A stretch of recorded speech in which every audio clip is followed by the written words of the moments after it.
I am so glad you convinced me that the family car should be the Defender 110. It is so beautiful inside, it's so comfortable, and it just feels indestructible. Yes, it really is. I've been waiting a long time for the new model to come out. The Defender 110, I'm telling you, it's my favorite car of all times. It's my third one. You know, I have stories of going off-road. The guy managed the group. He was like, what are you doing in this beautiful car? I'm like, I'm going off-road. He's like, are you sure? Because you can use one of ours. And then they look like Mad Max cars. I'm like, no, we're going to do this. And he was shocked. Wow. Well, it's great because the Defender has been reimagined for 21st century adventure, and its unparalleled off-road ability, as well as its robust interior, are invaluable whether you're headed towards uncharted territory or just a weekend of exploration. The Defender 110 tackles challenging surroundings with absolute confidence. The SUV conveys strength outside and in, featuring peerless technology like an intuitive driver display and an award-winning infotainment system. That's my favorite part, to keep you connected no matter where the journey takes you. Adventure is unique to everyone, and so is the Defender. Choose from the two-door Defender 90, the four-door Defender 110, or the larger Defender 130 with the ability to seat up to 8 passengers. You'll find uncompromising performance in all three. So pack up and go even further with the Defender 110. Learn more at LandRoverUSA.com/Defender. Sometimes it takes a different approach to help you unlock your true potential. Capella University's game-changing FlexPath format helps you learn at your own pace and fit earning a degree into your life. From before you enroll to after you graduate, you'll be supported by people who are invested in your success so you can pursue your goals knowing that help is available if you need it. Imagine your future differently at capella.edu.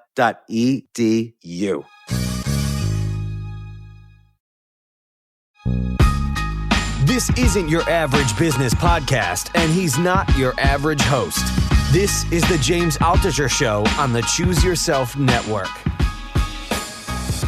Today on the James Altucher Show. Reflection turns experience into insight. And so, you know, when you hear people say, James, experience is the best teacher, you know, they're good people, but it's not true. If experience were the best teacher, everybody would get better because everybody has experiences. I know a whole bunch of people, they're getting older, but they're not getting better. Evaluated experience is the best teacher. In other words, I spent an hour with James. Now, what did I learn? What did he give me today that I can apply to my life? And so what happens is preparation gets you in the game, and reflection makes your game better. So you know, it's kind of funny. We were talking about games and sports earlier, and the way to get better at any sport, people have a hard time analyzing their victories, but they analyze their losses, and that's how they improve. You could potentially learn just as much analyzing your victories, but people just, their minds are not set up that way. You really learn analyzing your losses. Well, that's very true. And, you know, life is full of missteps and setbacks. And really, the question is not, don't tell me about your losses, tell me about your lessons. If out of every loss you can pull out a lesson that helps you to get better, then it was a good loss.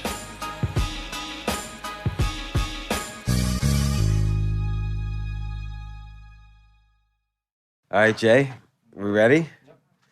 I can't believe I have John Maxwell on the podcast. John, first off, welcome. Thanks. I'm delighted to be with you, James. Delighted. John, you've sold over 30 million copies of your books on success, leadership, but there was one book in particular, I mentioned it to you a little while ago. In 2001, I was going through a hard time, and the book that I bought and kind of pulled me through that hard time was Failing Forward. Oh, it was a great book, and I've read all your books since, like, you know, How Successful People Think. That's always the book you see in the bookstore, in the airport bookstore. Oh, yeah, all the time. I read it half the time I go on a plane. I just buy that book again, and I reread it on the plane. Well, thank you. I hope it's added value to you. I remember when I wrote Failing Forward, James, you'll love this. I wrote it on a cruise, and so I write literally with a legal pad and a 4-color pen. So I'm very Neanderthal. I'm just writing it out, and so we're getting off the cruise, and I've written 120 legal pages with a rubber band around them, which is my manuscript. And Margaret looked at me and she said, John, I love the book. I said, well, what did you love about it? She said, well, you're so honest about all the failures you've had in your life and all the mistakes. And she said, the reader's going to love this. They're going to just say, wow, if he's failed, he got back up, I can get back up too. And then she said, there's just one thing I didn't, there's just one problem with the book. I said, well, what is it? She said, well, you didn't put all your failures in the book. She said, I see a series coming on, Failure 101, 201, 301. And we laughed about it that day. But since that time, I wrote another book on failure called Sometimes You Win, Sometimes You Learn.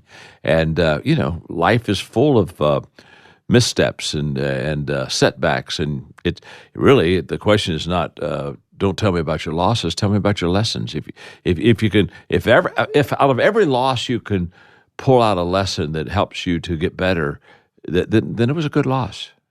Do you think? What inspired you to? Well, first off, we're here to talk about your brand new book, which is an excellent book, Leadership.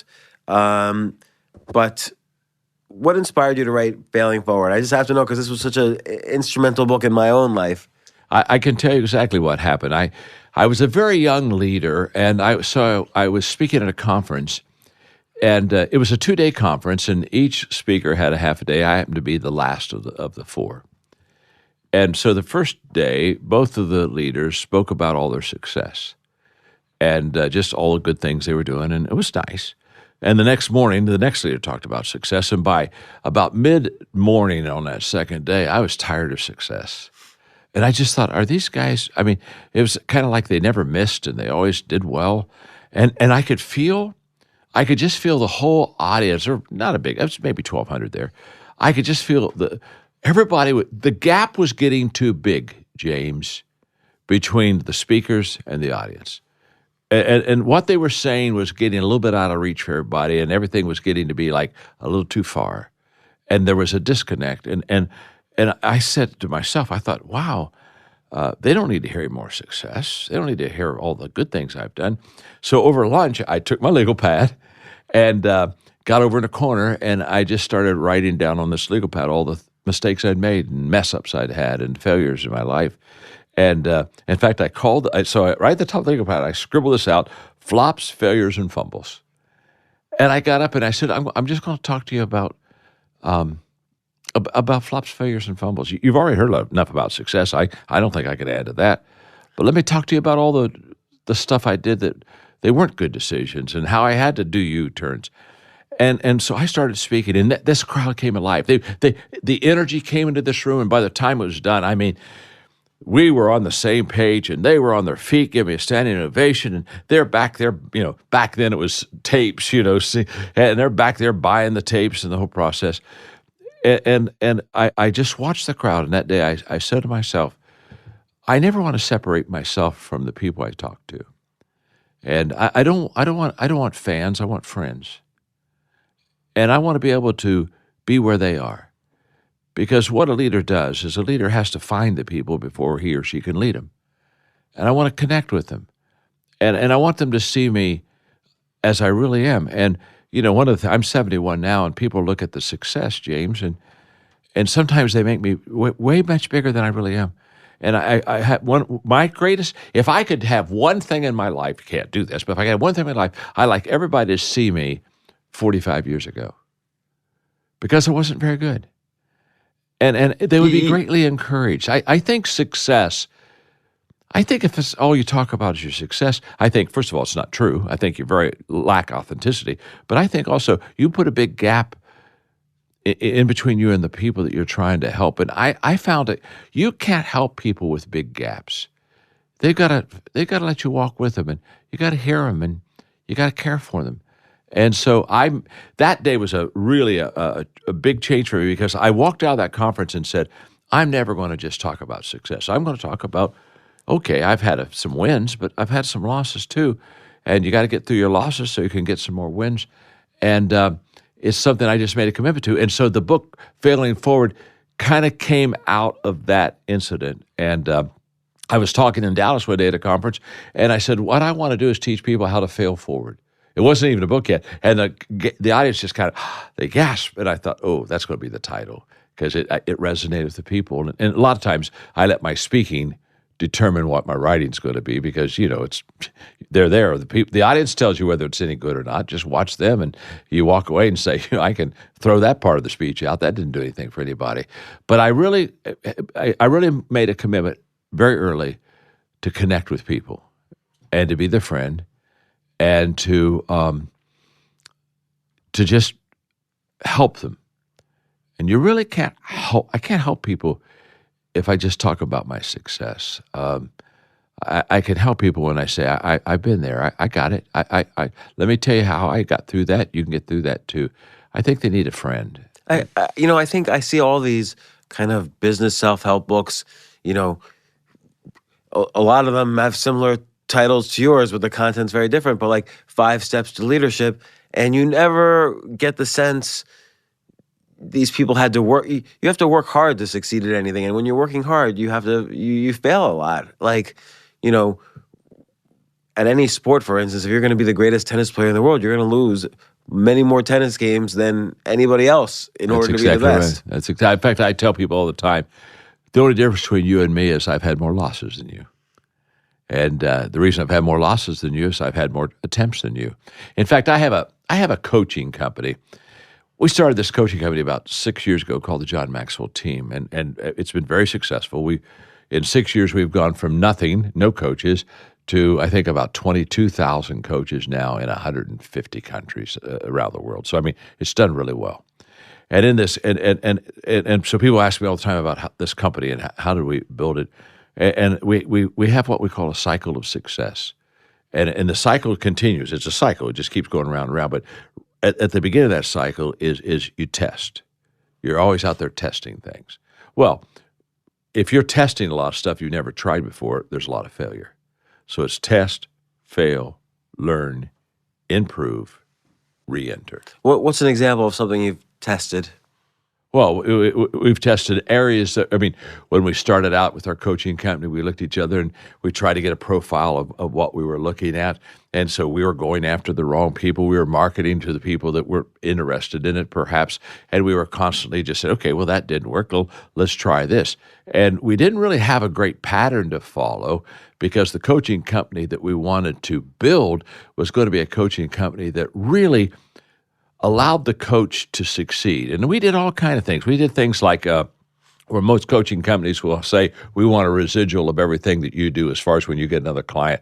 We said, let's not do that. Let's just have a good, fair entry fee, let them get that, and then let them go and let them have the rewards. We don't need to kind of constantly say what part is ours. And one of the things we said is we'll take greed out of the picture. We just won't be greedy. Let's serve the people and add value to them. But we always are trying things, and some of them work and some of them don't work. And we're very quick. When we have a successful conference, for example, Paul Martinelli, our president, he's always having his team developing a sheet during the conference. We'll have 3,000-4,000 coaches, and when they're done, they'll have 50, 60, 70 things that didn't go well, that could have gone better, things that we need to change. And I think so many times today's success is a detriment to tomorrow's success. And I think that what we have to do is value and value our success, but in the process, evaluate it and constantly keep improving and getting better.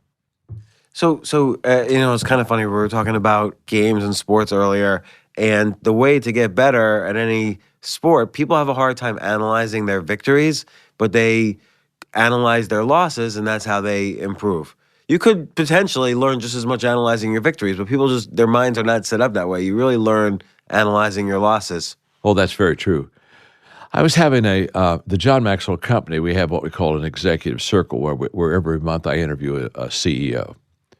And so these executives are in on the call and 20 minutes of best practices from the CEO. Then I do some leadership application out of that best practice, and then I ask questions. And so I was talking to a CEO on the phone in this executive circle, and so I said, let's talk about your failures and your mistakes. Let's talk about do-overs. If you could go back and do something over, what would you go back and do over? Pick one thing that you would do. And his answer just, I think, shocked all of us. He said, well, first of all, I've made a lot of mistakes. I made a lot of bad decisions, had a lot of failures. But I don't think I would go back and do over any of them. It got real quiet on the phone. He said, because I just learned so much from my failure, and it developed so much character within me. He said, I don't think I would be the person I am today if I wouldn't have had those failures. And so he said, I'm grateful for them. He said, now, it doesn't mean I want to go back out and make another bad decision, want to fail again. But he said, it really, where I am today is a result of learning from those experiences. And if I wouldn't have had those failures, I wouldn't have had those lessons. And if I wouldn't have had those lessons, I wouldn't have been the person I am today. And I thought, I love that. I think it's very insightful, and I think it's very truthful too. And this, I see this as a theme in a lot of your books, including this one. It's a theme in a lot of your talks that I've been able to watch. Just kind of, failure and vulnerability is a way to connect to people, to relate to people, and I think you do that very powerfully. Now, let's talk we're going to go back and forth between leadership and other things. So your latest book is Leadership, which is a great title. Again, I think, one theme that I've gotten from your work over the years is giving yourself permission to fail and then move forward. Yes, absolutely. Forward. And the permission aspect is what was kind of the game-changing moment when I realized that in your book. And then the other thing is, in your leadership books, there's a lot about always deliver value, always be thinking of not, and this comes into conflict with a lot of discussion about leadership. A lot of leaders think, I need to have a really great vision about the world and be eloquent about communicating that vision so people get excited, kind of the charismatic leader. But I think your approach has elements of that, but is a little different in that you're very focused on delivering value to others first. And you even say some of your mistakes in the past were when you were trying too hard to get people to buy into your Absolutely. vision of success, as opposed to really asking people what is going on in their lives. That's very true. I'm glad you brought it up because I believe that the first responsibility of a leader, James, is to make things better for people. I mean, that's what leaders do. Everything rises or falls on leadership. If leadership is good, everything rises. People get better, countries get better, schools get better, life gets better. If a leader is not a good leader, everything falls. That leader pulls things and people down. And one of our nonprofit organizations, Equip, we do transformation in countries. We go into a country and we teach values, because what we learned is if we teach people values in small groups and around tables, really they begin to live out those values. They become more valuable to themselves and to their community, and everything begins to lift. And so we've got 22 presidents of countries with invitations to come in and do transformation with them and for them and help them through that process. And we go in very simple, and that is, we are coming in here to add value to you. In fact, my little theme is, I add value to leaders who multiply value to others. And my first responsibility as a leader is to give. And so when we're talking to presidents of countries, and I'm with them alone, I wouldn't do this in front of other people, I just ask them very simply, are you adding value to your people? Because you're the leader, are the people better off than before you were a leader? Or are you adding value to yourself? I mean, are you using the people to help you? Are you using your gifts to help people? Are you manipulating the people, which is always wrong as a leader, or are you adding value to people? And here's what I really believe, and I live and die with this, very simply. My responsibility, I mean, here we are today just on a podcast enjoying one another. I'm responsible to add value to you and all of your listeners. That's the only job I got. And if we got to talk about the book a little bit, and it adds value to everybody, then it's a win. But you're my priority. In fact, in partnerships in our companies, we write the first part of partnership. We say, we put your agenda above ours. And that's how we do it. Because what I believe is, if I go in adding value to other people, I believe I go in with the right reason and the right values and the right motives. And I happen to believe that brings a return. It comes back. But most people are concerned about reaping. I hope something good happens to me today. I hope I get a good break today. And my success is basically, did I sow seeds today in people's lives? Well, and they're related too. Like if you do so, like I had a professor once who told me something very similar. He basically said his success as a professor was not how many papers he had published, but how many papers his students ended up publishing. And he was just a beloved professor. Like everybody wanted him as a professor. And it's a similar type of approach. And yet that's how he measured his success. Absolutely. And James, you and I both know when somebody wants to add value to us versus when somebody wants to take value from us. We know it shows in their actions. It shows in the spirit and the attitude and the way they interact with us. And I don't think I know, actually. Like, I think I'm a very poor. I used to think, like most people, I used to think I was a very good judge of people. Now I think I'm not such a good judge of people. Like, how would you know, kind of when meeting someone, oh, I don't know if this is the person I want in my inner circle or not?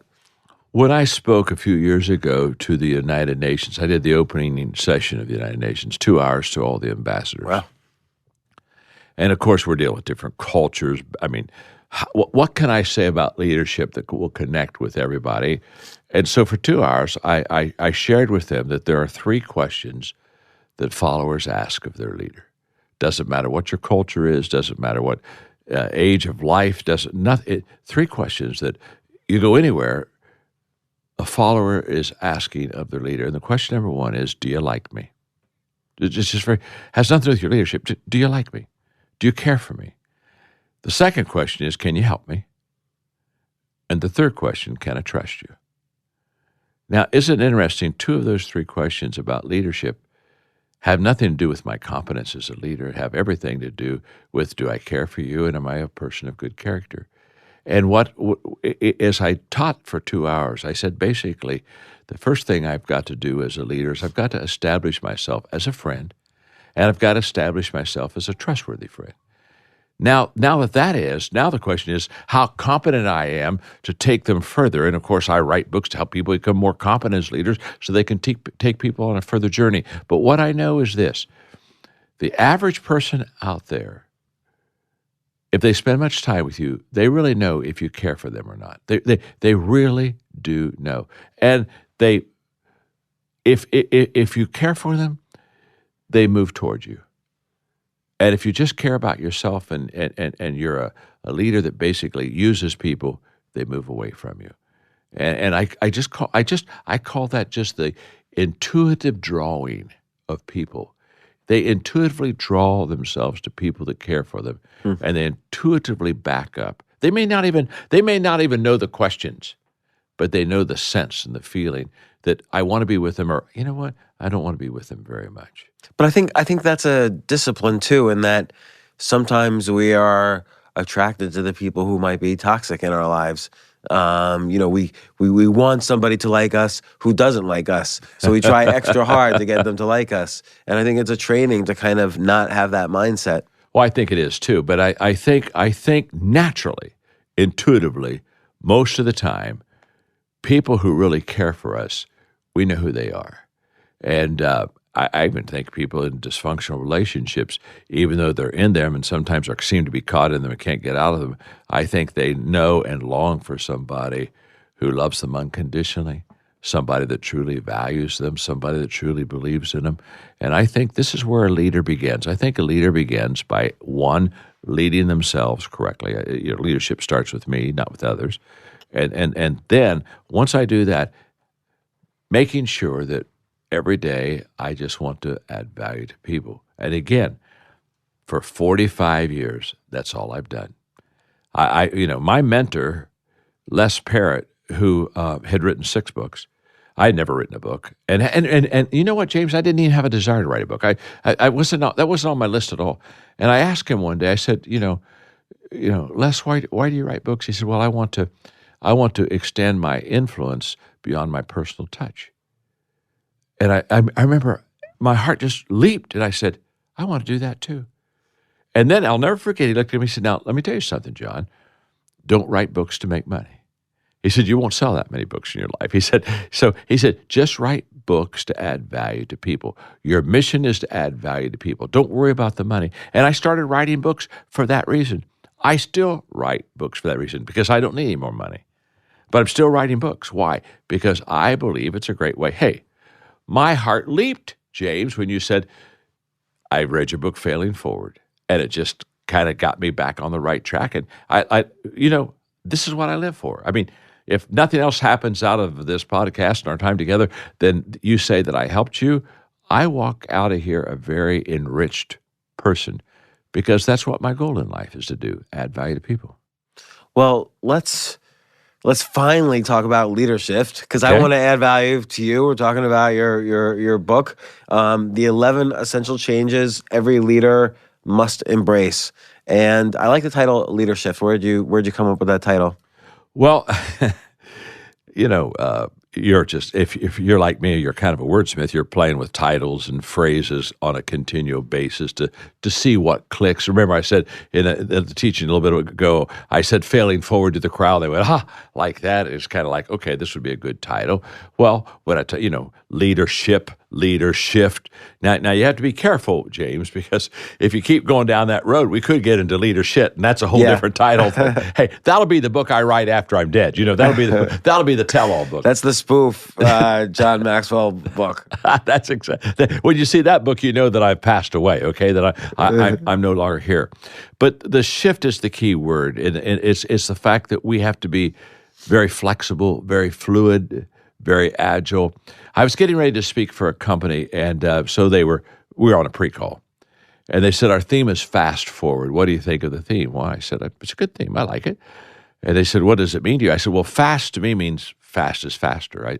When I see fast and I look at today, it's not going to slow down. It's just going to speed up. And I always crack up when people say, I'm waiting for things to slow down so I can make some decisions. I say, you're going to be dead because it isn't going to happen. Fast is faster, and forward is shorter.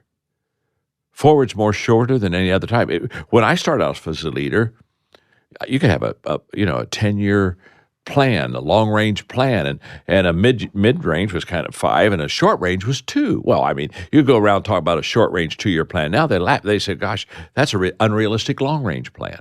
So forward has been condensed. It's getting tighter. It's getting shorter than it's ever been before. Now, after I got off the phone with that call, fast is faster, forward is shorter, all of a sudden I began to say, I need to write a book to help people with the speed of things and how they've picked up. If you go back, James, in the 1980s to a bookstore, you wouldn't find one leadership book in the store. They were all management books. You managed your company, and it was, Peter Drucker and all that. It was all management. And then in the 90s, I happened to get in on that wave because I wrote Developing the Leader Within You in the early 90s. But in the 90s, all of a sudden it shifted to leadership because you can't manage speed. And so all of a sudden, instead of trying to keep everything as it was, and so that managers, they didn't want anything to change, they want to keep everything the same, all of a sudden things were moving, and so you had to stop managing, you had to start leading. And so leadership came in. Well, I'm saying we're into another era now, okay? And we're into the leadership area. Now it's the speed of saying you've got to be adaptable, you got to be quick to change. It is a fact that the first one that gets started probably will win the race. I was having dinner one evening with Gail Devers, who, of course, in Olympic track history, female track history, she's kind of like the top. And I think she won medals in 3 straight different Olympics. So, I mean, that's a pretty good span. We're having dinner, and she's training for her 4th Olympics, and she's literally running speed timed races against girls young enough to be her daughter. So we're having a great conversation.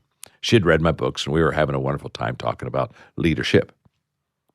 So I thought I'd have some fun with her. I said, Gail, I've been thinking about this all evening.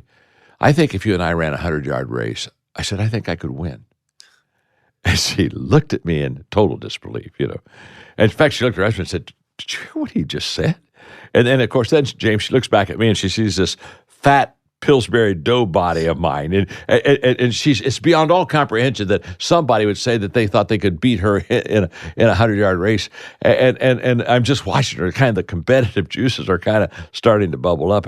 And she said, you're really kidding me, aren't you? I said, no, I'm not kidding, Joe. I said, I've been thinking about it all dinner. I really believe I could win a 100-yard race with you if You gave me an 80-yard head start. And she started laughing. Well, yeah, okay, a 80-yard head start. First of all, James, I really wanted to say a 70-yard head start, but I wasn't sure I could do it. Right, probably 70, somewhere between 70 and 80 is the line. Yeah. I thought 70, she might be able to, but 80, this fat boy can roll over. I can get there before she can get there. And of course you can win the race if I give you an 80-yard head start. And the principle is very simple. It's not the fastest person that wins the race. It's the one who gets started first. So hang on. Again, when I started leading, you had the advantage if you could see more than others see. That's the vision. That's the big picture. More than others see has been replaced with the word before others see.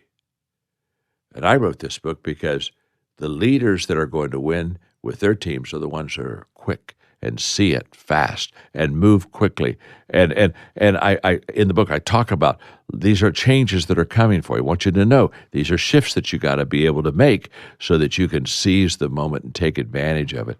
And that's kind of the catalyst and the foundation of the book. And you talk about many of the shifts that are happening now that, leadership is changing. But leadership has always changed, but now it's changing faster. And, what do you see as some of these shifts? Well, first of all, the foundation is basically this. There are shifts to be made. So whatever you're doing as a leader, don't get comfortable. You haven't arrived. There's no such thing as an arrival. In fact, I honestly believe there's no such thing as a finish line. But you haven't arrived. And so therefore, understand that whatever you're doing, it can be done better. It can be done differently, that there's always an answer. There's usually more than one answer, and that you need to be very, very flexible in your leadership. You see, you never lose your values, and you never lose your purpose, but everything else is negotiable as you get there. And you make the transitions and the changes in the process because you know this is going to help me. You never at the beginning can see the whole picture. But you don't need to see the whole picture. You just need to see the first part of the picture, and you need to get started. So in this book on Leadership, I talk about changes that I went through, and here's why. Most leaders are going to have to go through those same changes at some time in their life. What happens to us often is if we don't have an awareness about those changes, we get blindsided by them. And when we get blindsided by any kind of change, the first response of a person is to stop and do nothing. And that's the last thing you want to do as a leader, because if you stop and do nothing, someone else has started and doing something. And all of a sudden, hey, while you're over there trying to figure it out, somebody else has figured it out, and they're already on the 80-yard line, and they're going to win the race. There used to be you used to go into something competitive, and it could be a first, a second, or a third. We're getting to the age where there's not a second and third anymore.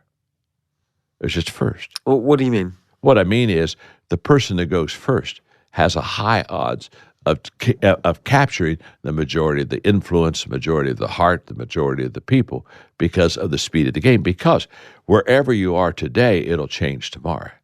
And so first, see, if this was a race and it was a race that was always the same and it always ended up the same place and it was very stable, then there could be a first, second, and third. But by the time you're or wherever you want to go, the game has changed again. It's like baseball.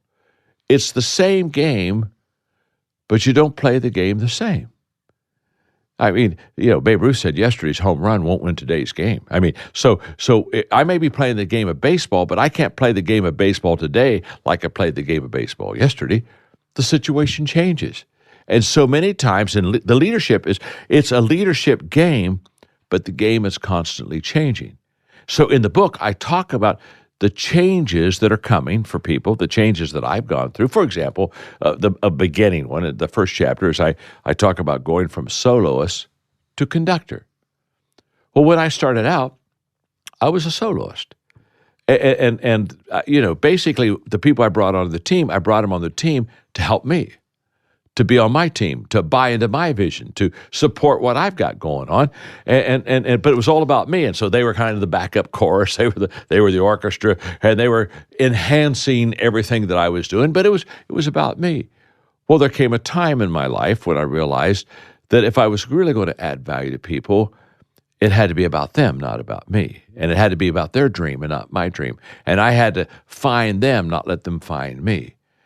And so I began to make this change. I began to make this leader shift to becoming a conductor. And now my job is to bring the best out of the other people, knowing that if I bring the best out of others, it'll come back and they'll bring the best out of me. And I think, again, that's a large theme of a lot of your Yes, it is. work, and you just keep on enhancing it in different ways. So, like, for instance, in this book, you have the chapter about, promoting teams of diversity. Yes.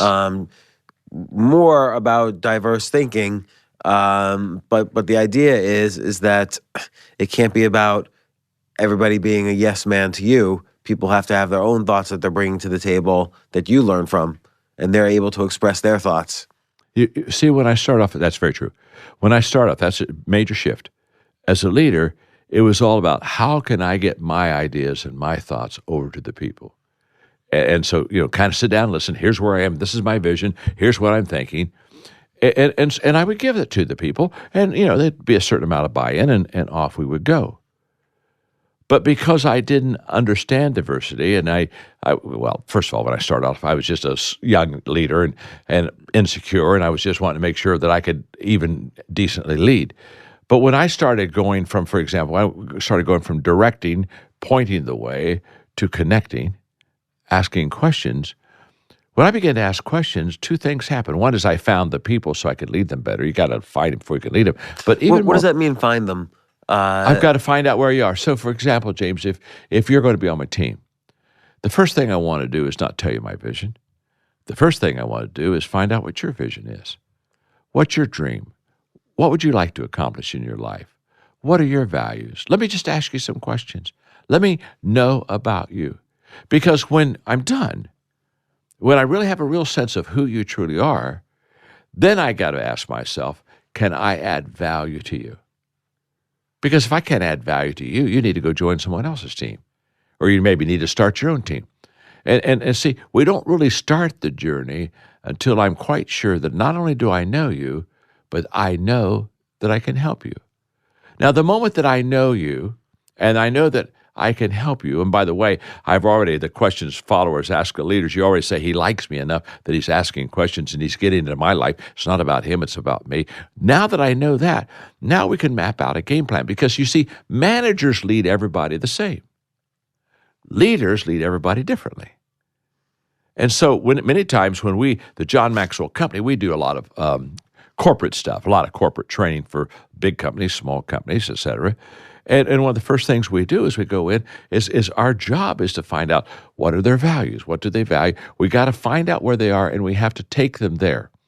Because what happens is if I don't ask questions, then I lead by assumption. And assumption's the mother of all mess-ups for leaders. There's a whole bunch of leaders don't do well because they assume they know where the people are. And there's a hit and miss kind of a thing. And so I don't want to assume that. I don't want to assume anything in a relationship. I want to know you, I want to value you, and I want to ask myself, can I add value to you? Now, if I can get a yes, I know you, yes, I value you, and yes, I think I can add value to you, now we can get a game plan. But our game plan now is about you. So when you join the team, you don't join the team to help me, you join the team to help yourself. And all of a sudden we begin to help each other, and that's what creates the synergy that makes a great team.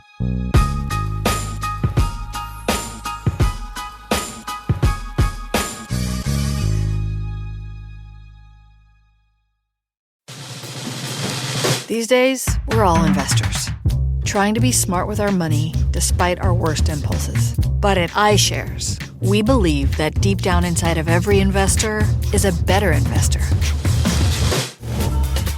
One that's just waiting to be let out. Explore iShares ETFs and insights and let your best investor out. Visit iShares.com for more information.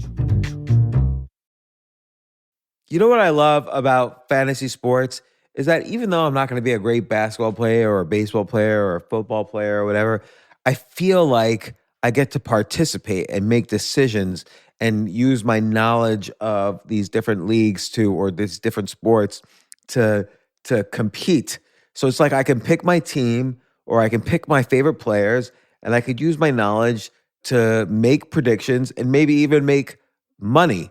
So with the basketball season here, you can now pick combo projections across football and basketball from the Specials League on Prize Picks.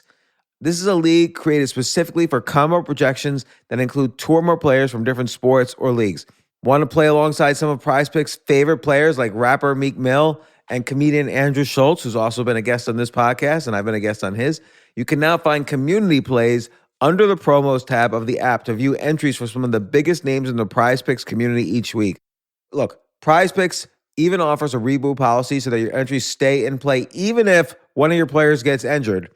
For football and basketball games, if you have a player who exits the game in the first half and does not return in the second, that player is rebooted.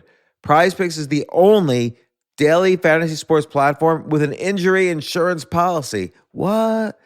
So I love playing it. I love anywhere where I can use analytical ability with my interests to demonstrate some skill and maybe make some money. And I like the game-like aspect. I do wish they had chess as a category on prizepicks.com, but I'll settle for what they've got. Maybe I should make my own fantasy chess league.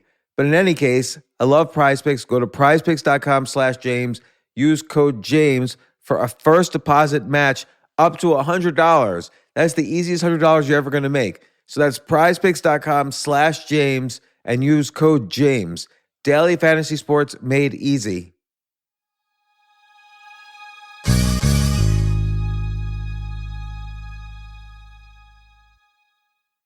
The future of learning is definitely online. Like, it's such BS that you have to spend $200,000 or take $200,000 in loans and go to some fancy school when it's useless. It doesn't guarantee you a job. Most employers, including me, do not care about degrees or grades or anything like that. We want to care that you love what you're doing, that you know what you're doing, in some cases that you have experience or that you're willing to learn. But people in general love learning and are curious. Like, the key to success is curiosity. And I think masterclass.com is the perfect model for online learning. I'm really happy they're sponsoring this episode. If you're going to give a gift, give the gift of learning. Masterclass makes a meaningful gift this season for you and anyone on your list, because both of you can learn from the best to become your best, from leadership to effective communication to cooking. Let me tell you some of the classes I've taken. I've taken comedy from Steve Martin. I mean, can you believe I can take a class from Steve Martin on comedy, or Judd Apatow, my favorite comedy director? I could take an actual class from him on writing. Wolfgang Puck on cooking. Dan Brown on writing, or Judy Bloom, who's been on this podcast, on writing. By the way, Wolfgang Puck also has been on this podcast. It's such a pleasure. I try to take classes all the time from masterclass.com. And whether you're watching Masterclass on TV or listening in audio mode in the app or on their site, the quality speaks for itself. It's like these Masterclass instructors are your own personal mentors that are going to help you reach the next level. How much would it cost to take one-on-one classes on comedy from Steve Martin or on chess from Gary Kasparov? You just wouldn't be able to do it. But it would cost hundreds of thousands of dollars. With a Masterclass annual membership, it's $10 a month. Memberships start at $120 a year for unlimited access to one-on-one classes with all 180 plus Masterclass instructors. So it's not just $120 for one instructor. You get all 180 plus Masterclass instructors. Boost your confidence and find practical takeaways you can apply to your life and at work. And if you own a business or are a team leader, use Masterclass to empower and create future-ready employees and leaders. That's the real education in today's world. So this holiday season, you can give one annual membership and get one free at masterclass.com/JAS. JAS, of course, stands for the James Altucher Show. So right now you can get two memberships for the price of one at masterclass.com/JAS. Masterclass.com/JAS. Offer terms apply.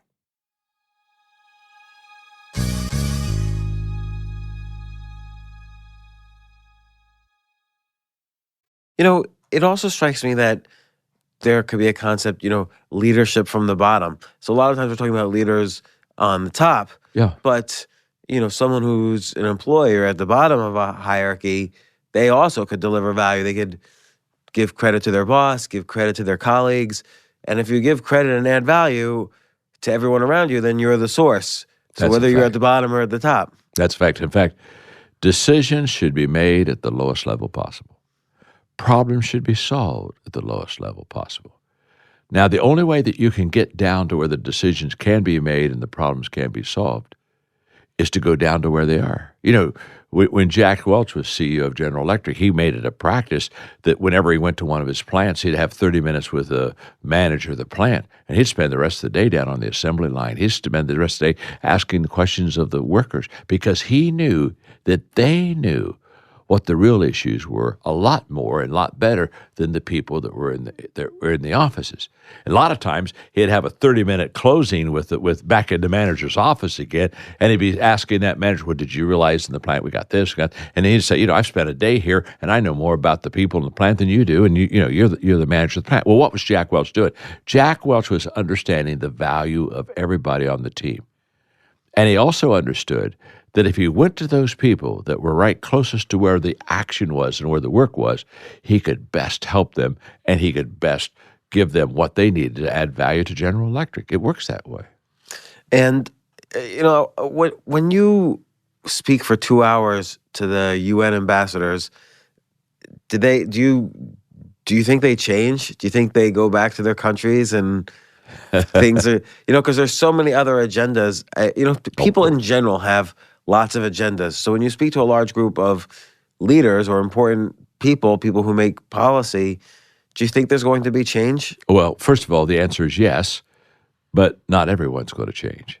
When I began, I was naive, and I thought, wow, I'll teach these principles. Everybody will want to get better, and so they'll grab the principles, they'll go out and apply the principles, and everybody will be changed. And, of course, I quickly learned that isn't true at all. Somebody else, there's all kind of agendas going on in that room while I'm doing the teaching. So I write a book for everyone, but I don't expect everyone to change. But here's what's beautiful. Everyone can change. What I go for the potential of the person. And I say, I'm going to speak to your potential, and I'm going to write to your potential. Now you determine how much you want to change. You determine how far you want to go. But I'm responsible to you, but I'm not responsible for you. I'm responsible to deliver the goods that will help you make the changes. You're responsible to make the change yourself. At one time, I thought I was the change agent. I'm not a change agent at all. I'm just a person that puts information, hopefully inspiration in people's lives enough that will allow them to make those changes in their life. But some do and some don't. But here's what I know. There'll be people pick up that leadership book, and they'll read a chapter or two, and they'll say, oh my gosh, this is a change I need to make, and they'll just get better. And I write for the people who get better. For the rest of the people, I still value them, but I write for the people who want to really bring change in their own life. And so after 71 books, right? Is it 71 around there? It's around there, give or take a few. Yeah. So, you kind of write, I don't want to say you write about the same topic because each book is kind of an addition. It's like new chapters. It's like one big body of work. Yes, it is. Do you ever feel like doing something completely different? Never. You just love what you do. Love what I do. I'm hopelessly, ridiculously in love with what I do. And does anyone ever say to you, John, I just read what you wrote this. I read it 30 books ago and what you wrote. You got to write something different. Well, I write into 4 areas. I write, when I was in my late 20s, I said, okay, if I'm going to influence people, what are the areas I want to influence them in? You can't write on everything. And I came to the conclusion, James, that if I could write on 4 areas, I could help people become successful, regardless of what their career was. If you want to be successful, you got to be decent with relationships. You got to like people, and people got to like you. Hello. If people don't like you, it's awful hard to assemble a team. So you got to like people. Relationships. Another one is attitude. You got to be able to overcome adversity and difficulties. Attitude only shows up in the bad days. Attitude doesn't show up in the good days. Everybody's got a good attitude in good times, but it's during the bad times. How do I help a person get a tenaciousness about their attitude. So if I can write on relationships, if I can write on attitude, if I can write on how to train and develop other people, how to develop teams, because that's how you compound time, money, energy, influence, money. Everything is compounded in the equipping area. And if I can teach them how to lead well so that they can influence people in a positive way and make a difference in their life. I said, if I could teach relationships, attitude, equipping, and leadership, then I think I'm going to really help people get better no matter what they do. So when you read you read a Maxwell book, it's always in one of those four areas. And you know, like you said, 71, 81, 91 books. Some lady told me the other day, she said, John, you've written more books than I've ever read. And that's not really a big deal when you think about it. You just have to be old to write a lot of books. So, I mean, that's not a huge accomplishment. But the point being, the reason 31 million books have been sold is because I'm in the sweet spot for people to be successful. And they find, oh my gosh, he helped me in relationships. Oh, leadership. Okay, he's going to help me in leadership. Oh, wow, team building. Okay, failing forward. You know, here we go. And I constantly work that. Now, what I do is I teach the same principles, but I grow in each one of those principles. It's what I call layered learning. And layered learning means once you learn something, you don't say, oh my gosh, okay, I know everything there is to know about it. No. Well, there's more to learn about that. And so I keep layering my learning. It's like you love chess. And it's, after you learn the rules of the game, you didn't just sit down and say, well, I got chess down. I want to do something else. See, every day you're still learning to play better chess because there's a layering effect. Well, the great way to be exceptional in anything in life is to have a lot of layered experiences and learning. And so people that have followed me and they say, I get it, when it's a Maxwell book, I just go out and buy it. What they basically are saying is he's going to add another layer. In this case, this is another layer in the area of leadership. My next book may be another layer in the area of relationships, but I just keep adding layers for people to kind of keep ascending and hopefully get into excellence. Have you ever written about public speaking? I don't remember. Yes, I have a book called Everyone Communicates, Few Connect, which is about public speaking, because it's really another one of my sweet spots. Because you're a very good public speaker. Well, thank you very much. I love speaking. And I have another book in the future that I'm going to write on communication. So, yes, it's an area that I love. And so, I'm going to, when I gave you what's interesting, when I gave you REAL, the real, people say, well, where does communication come in? And I tell them all the time, it comes into leadership and it comes into equipping, because you've got to cast that vision. You still got to connect and communicate with people. Maybe you should change it to clear instead of real. There you go. So clear, I could have the communication part. So James, I'm going to give you credit. I play Scrabble also. Oh, do you play Scrabble? I love word games. Do you ever play Word Shaker? I like Boggle. Yeah, I love Boggle. Yeah. Oh, sometime let's play Boggle. Yeah. I mean the big Boggle, not the little stuff. Yeah. I love Boggle. I love word games. But you're right. I just go from real to clear and put communication on it. Yeah. See, that's why I hang around with smart people like you. And so I'll give you credit. I won't give you any royalties, but I'll give you credit. How's that? Huh? That's good. That's fair. You were telling me the John Wooden story before. So John Wooden, you wanted to have a kind of a mentoring relationship with him when he'd be the mentor. Maybe describe that story real quickly. Yeah, well, I'll be glad to. Almost everybody that's listening to us right now either has a mentor or would like to have a mentor, somebody that could take them to another level.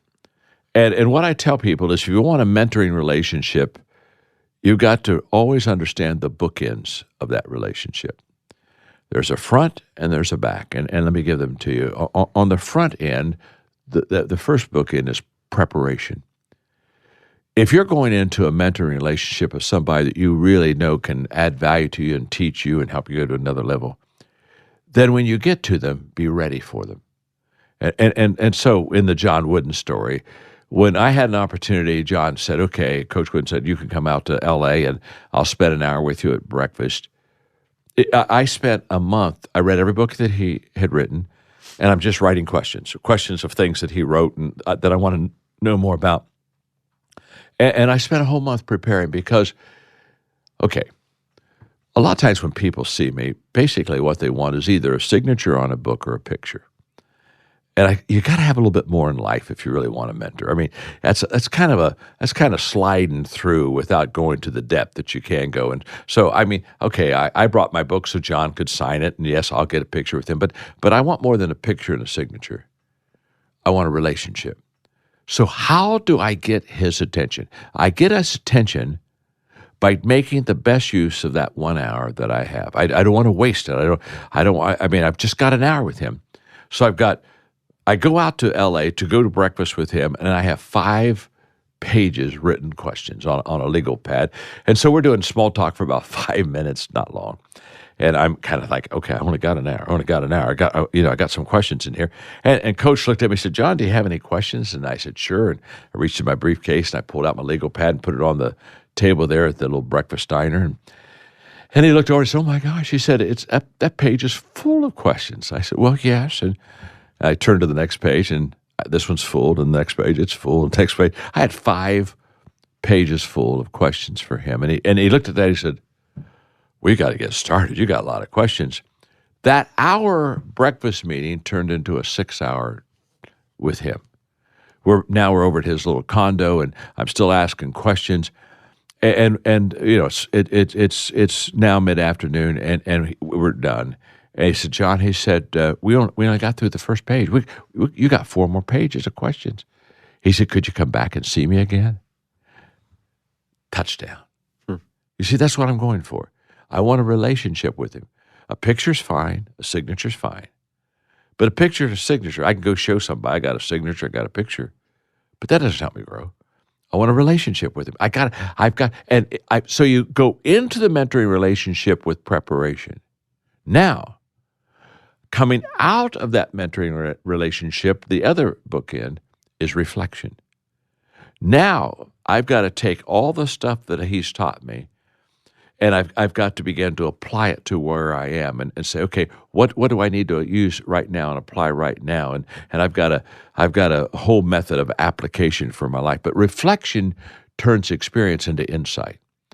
And so, you know, when you hear people say, James, experience is the best teacher, you know, they're good people, but it's not true.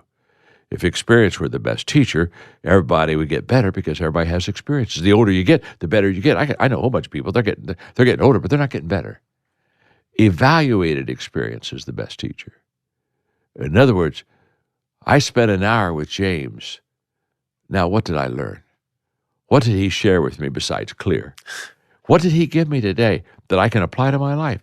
And so what happens is preparation gets you in the game, and reflection makes your game better. And so in mentoring, I just tell people, get ready, be prepared, and then afterwards, okay, how do I apply that to my life? And so when I mentor people, when they come back to me the next time, the first thing we talk about is what they did with what I taught them the last time. And if I'm finding that, oh yeah, let me tell you, I applied this, boy, I'm ready for another lesson. But I'm not ready for another lesson with anybody if they're not taking what I've given them and fleshing it out, applying it to their life, and getting better because of it. So I feel like I'm just throwing all these questions at you for my own selfish needs, but I'm going to continue doing that. How would you clearly found your passion early in life? You wanted to teach leadership, teach all these principles that you've written about in all of your books. How would you suggest somebody find their passion? Or let's say they're midlife, and you've written about midlife crises and stuff.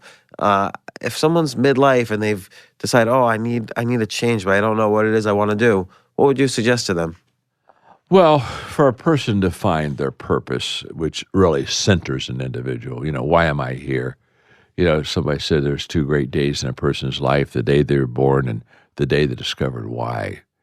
I say 2 things, 2 paths that you take to discover your purpose. And one path isn't 100% there, but it's maybe 80%. The other path is 100%. So let me take you down the first one for a moment. If a person wants to discover their purpose in life, I ask them, what are you passionate about? I mean, what is it that you truly love and care for? But you've said ideas are like a muscle. They might have atrophied that muscle. Yes, yes. But what I've discovered is this: if you're passionate, if you have a passion to do something, passion is a great energizer. When a person is filled with passion, they usually are filled with the energy to start that path, going down that path. If a person tells me they're greatly passionate about something, but they don't take any initiative to it, I question if it's a passion in their life, because passion gives energy. But here it's very simple. When you talk about low energy people, high energy people, I don't think there's low energy, high energy people. I think there's high passion people and low passion people. But passion gives you energy. And so I say, go follow your passion path and see if where it leads you to. Now, the downside of that is it's possible to be passionate about something you're not good at. And that's very common for all of us. We just love something. I mean, I love music, but I to be honest with you, I'm not a musician, and I'm never going to be able to be a conductor. I mean, but I love it. I love music. So what I tell people is this: if you find something you're passionate in, but you're not good at it, don't make it a career, make it a hobby. Because a hobby isn't going to, I love to play golf, but I'm never going to be a PGA golfer. You follow what I'm saying? But it's okay. I love the game. Now, so passion gets you there, but not 100% there.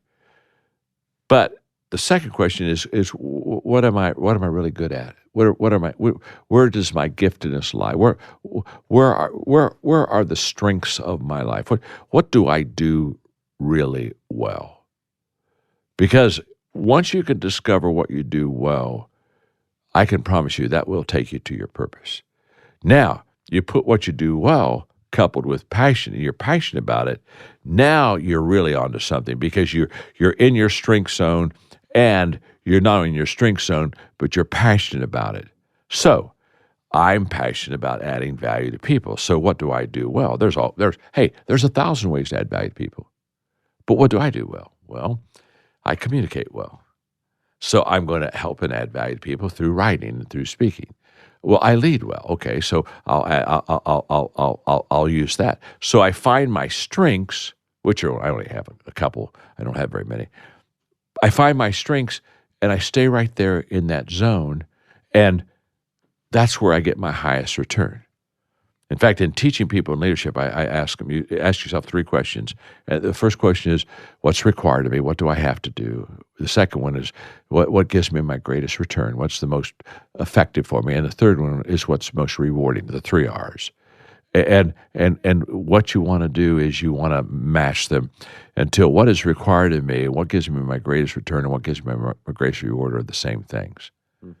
When you get to that sweet spot, you're cooking. And I've been very fortunate. At a very young age, I got there pretty quickly, more quickly than most people. And so therefore, it's allowed me to have a long run. And having the long run has allowed me to be consistent, and consistency compounds. And so, so much of what I'm reaping today is because I've done it for so long and tried to constantly layer it and improve it and get better until today. I'm not as good as people think I am, to be honest with you. But in the beginning, I wasn't as bad as people thought I was either. But consistency compounds. Well, John Maxwell, author of the latest book, Leadership, and so many other books. I've been grateful for you I first heard of you 18 years ago, and I've been grateful ever since. I've read many of your books since then, since the first one I read, which was Failing Forward. And it's such an honor to have you on the podcast. I'm really grateful you came here and spent some time with us. Hey, James. And Leadership, the 11 essential changes every leader must embrace. A very powerful book. I highly recommend people read it. And I've been enjoying watching your talks on YouTube as well. Well, I hope you enjoy them, and if you want to know more, just go to johnmaxwell.com, and you'll see more than you really want to see. But anyway, thanks for having me. James, it's been my delight, and let's continue this relationship. And definitely, sometime I want to come to your comedy club and do a show or watch a show here. So. Well, you're pretty funny in your public speaking. I was taking notes during some of your talks. Oh, that might be a joke. He won't care. I won't care. Anything I say that's funny, go use it. It's like me. I'm going to quote you. You can quote me. You can give me credit. I'll give you credit. We just won't give each other royalties. How's that? There you go. All right. Thanks so much, John. Thank you. AI